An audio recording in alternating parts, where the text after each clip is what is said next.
इसका नाम है डी ऑक्सी राइबोज।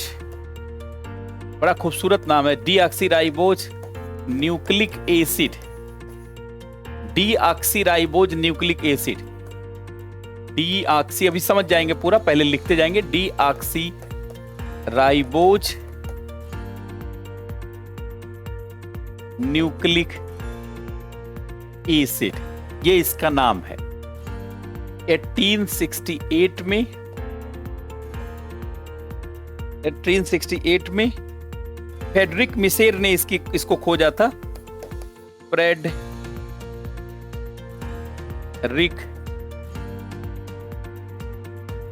मिसेर।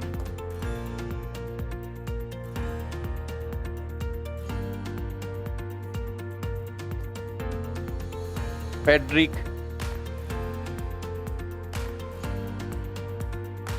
इन्होंने ही आरएनए की खोज भी की थी, फ्रेडरिक मिसेर द्वारा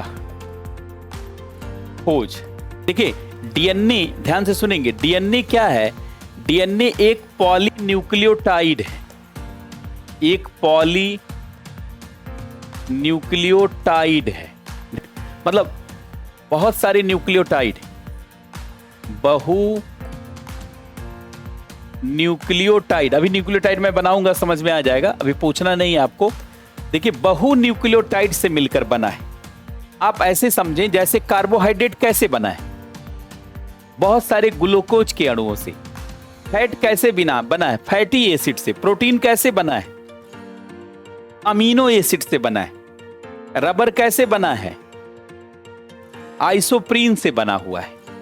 तमाम देखिए, ये देखिए जैसे मैं समझा दूं आपको, जैसे एक अणु है ग्लूकोज, ये ग्लूकोज क्या है, एक अणु है। ग्लूकोज के कई अणुओं को मिला देंगे तो क्या हो जाएगा, कार्बोहाइड्रेट हो जाएगा। कार्बोहाइड्रेट जो हम लोग रोटी चावल वगैरह खाते हैं, कार्बोहाइड्रेट, ये पॉलीमर है। अच्छा, इसी तरीके से आप अमीनो एसिड, ये एक अणु है, अमीनो एसिड एक अणु है। अमीनो अम्ल एक अणु है, और इसके कई अणु मिला देंगे तो क्या हो जाएगा, प्रोटीन हो जाएगा। अच्छा, ऐसे फैटी एसिड,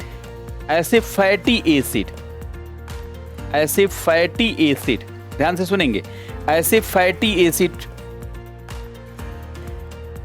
एसिड जब बहुत अधिक संख्या में मिला दिया जाता है तो फैट बन जाता है, बसा जिसे आप कहते हैं,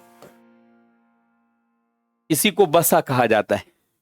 बात समझ रहे हैं? अच्छा, बसा अगर ठोस होती है तो इसी को लिपिड कहा जाता है, और बसा अगर द्रव होती है तो इसी को तेल कहा जाता है, आयल कहा जाता है।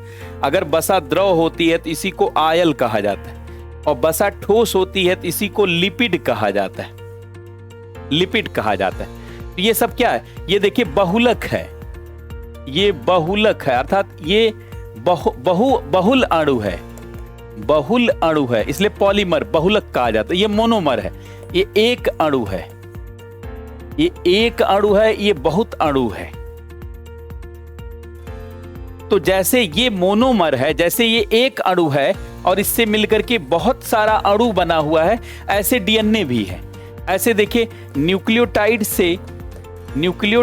एक अणु है, इससे मिलकर के क्या बना है, डीएनए बना है।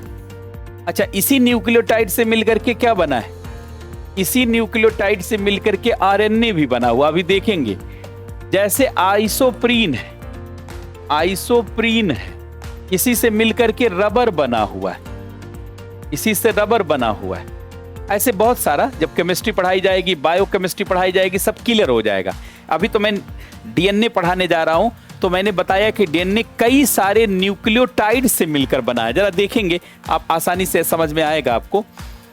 तो डीएनए देखिए पॉलीन्यूक्लियोटाइड, कई न्यूक्लियोटाइड से मिलकर बना है। अब जरा ध्यान से सुनेंगे, न्यूक्लियोटाइड में दो चीजें होती, न्यूक्लियोसाइड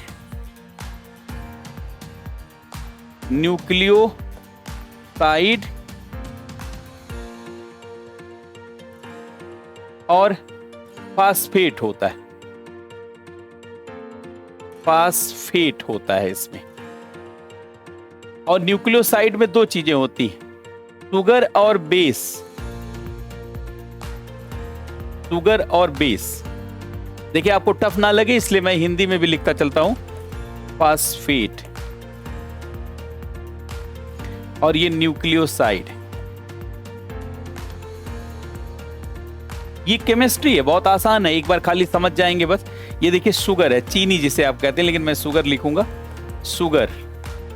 और ये देखिए क्षार है, बेस है। और बेस भी इसमें दो प्रकार के हैं, प्यूरिन और पिरामिडीन। इसमें देखिए बेस दो तरीके के, प्यूरिन और पिरामिडीन। प्यूरिन है और ये पिरिमिडीन है।